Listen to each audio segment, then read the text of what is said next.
Beans, they're one of life's simple but great pleasures, being tasty and nutritious all in one. There are bush beans that are a dwarf form, growing low to the ground and are generally self-supporting. Then there are climbing beans, good for smaller gardens because they take up less of a footprint in your veggie patch as they grow up to a couple of meters high, though they do need sturdy support. You can buy an incredibly wide range of bean seeds, but frankly, once you've found what you like, it's best to save your seeds to replant. In time, they'll adapt to your local conditions, and of course, you'll save a lot of money too. I like to plant them in seedling trays to germinate, and then before planting out, it's good to dig a trench to bury some scrunched up newspaper. Beans are gross feeders and drinkers, and the newspaper will hold extra moisture to keep them consistently happy. It really will add a few kilos to your harvest.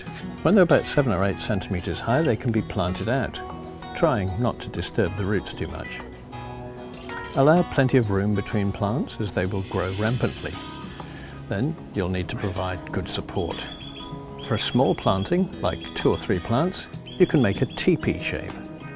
But for a bigger planting, a triangular frame is best, made from garden stakes and string.